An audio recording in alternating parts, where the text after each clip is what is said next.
নমস্কার বন্ধুরা, আমিও বাঙালি রান্নাঘরের তরফ থেকে মুসলিম ভাই বোনদের জানাই ঈদ মোবারক। আর সেই ঈদ উপলক্ষে আজকে বানিয়ে নেব কুনাফা। তার জন্য নিয়ে নিয়েছি একটা পাত্রে কিছুটা পরিমাণে লাচা সেমই, ব্রাউন কালারের লাচা সেমই নিয়েছি। আপনারা সাদা বা যে কোনো কালারে নিতে পারেন। এখন তো বাজারে নানা রকমের কালার উঠেছে লাচা সেমই। তো এখন এটা ভালোভাবে ঘি দিয়ে মেখে নেব। আপনারা বাটার দিয়েও মেখে নিতে পারেন। খুব ভালোভাবে এটা হাত দিয়ে ডলে ডলে মেখে নিচ্ছি।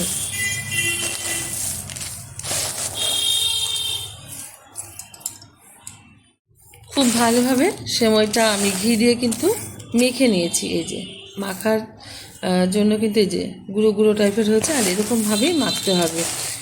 এটা আমি এবার সাইডে রেখে দিচ্ছি। আর এর ভেতরে যে ক্রিমটা দেবো সেটা বানিয়ে নেব, আর পাতলা একটা শিরা বানিয়ে নেব। কুনাফার জন্য প্রথমে শিরাটা বানিয়ে নিচ্ছি। তার জন্য ওভেনে কড়াই বসিয়ে দিয়ে দিয়েছি কিছুটা পরিমাণে জল। এবার দিয়ে দিচ্ছি এর ভেতরে চিনি। পাতলা একটা শিরা করে নামিয়ে নেব। চিনি শিরাটা কিন্তু হয়ে গেছে। এই যে পাতলা একটা শিরা তৈরি করে নিয়েছি। নামানোর আগে দিয়ে দিচ্ছি একটু গোলাপ জল, ভালো ফ্লেভার আসবে।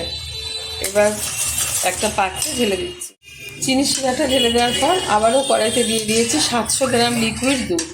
দুধের মধ্যে এবার দিয়ে দেবো আমি পরিমাণ মতো চিনি। কুনাফায় কিন্তু খুব বেশি মিষ্টি মানে ক্রিমে ব্যবহার হয় না, সে কারণে বুঝে ব্যবহার করতে হবে।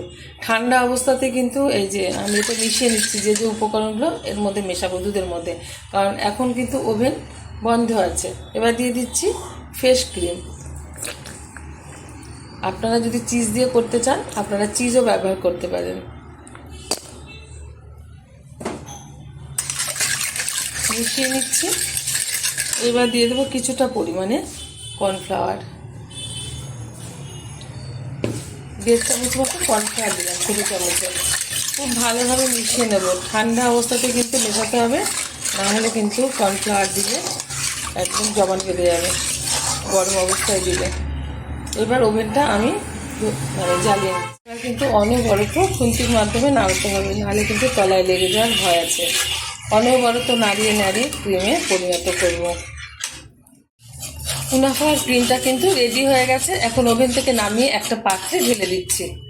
কুনাফার শেপ দিয়ে নেবো, তার জন্য একটা আমি গামলা নিয়ে নিয়েছি স্টিলের। যে কোনো পাত্রে আপনারা এটা করে নিতে পারেন কুনাফাটা। এবার একটু ব্রাশের মাধ্যমে একটু ঘি ব্রাশ করে নিচ্ছি পাত্রে।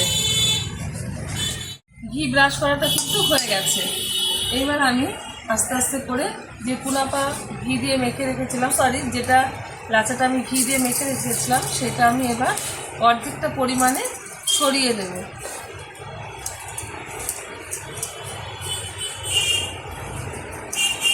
ছড়িয়ে দেওয়ার পরে কিন্তু এবার আমি একটা এই যে কোটোর পিছন দিকটা দিয়ে চেপে চেপে দেবো, যাতে ভালোভাবে সেট হয়।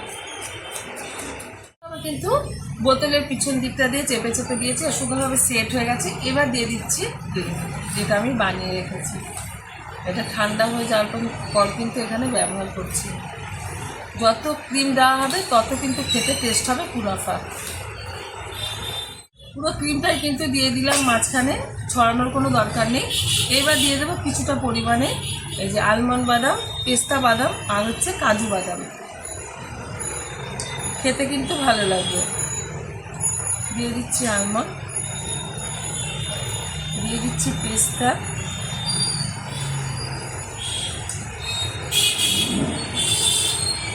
এবার দিয়ে দেবো বাকি লাচা সেমাইটা। সুন্দরভাবে কিন্তু সেট করে দিয়েছি। এবার আমি ওভেনে একটা তাওয়া বসিয়ে তার উপরে একটা স্ট্যান্ড বসিয়ে এটা আমি ভাপ দিয়ে নেব 10 মিনিট। ওভেনে একটা রুটি ভাজার তাওয়া বসিয়ে তার উপরে স্ট্যান্ড বসিয়ে তার উপরে কিন্তু কুনাফার পাত্রটা বসিয়ে দিয়েছি। এইবার ঢেকে দেব একটা সিলভারের পাত্র দিয়ে, সুন্দর কালার আসবে। অপেক্ষা 10 মিনিটের। 10 মিনিট বাদে ঢাকনাটা তুলে দিচ্ছি। খুব সুন্দর কিন্তু কালার চলে এসছে। এবার ওভেনটা বন্ধ করে এটা ঠান্ডা করে নেব। তারপর যে চিনি শিরাটা বানিয়েছিলাম সেটা আমি এর উপরে ছড়িয়ে দেব। পুরোপুরি ঠান্ডা করে নিয়েছি। এবার আমি চিনির শিরাটা দিয়ে দেব।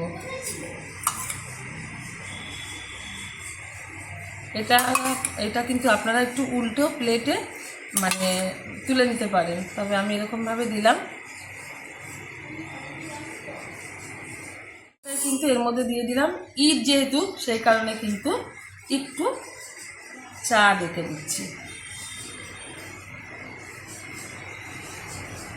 আপনারা এটা পেস্তা দিয়েও করতে পারেন, তবে আমি কাজু দিয়ে করলাম, আর এখানে আলমন্ড আর আছে পেস্তা।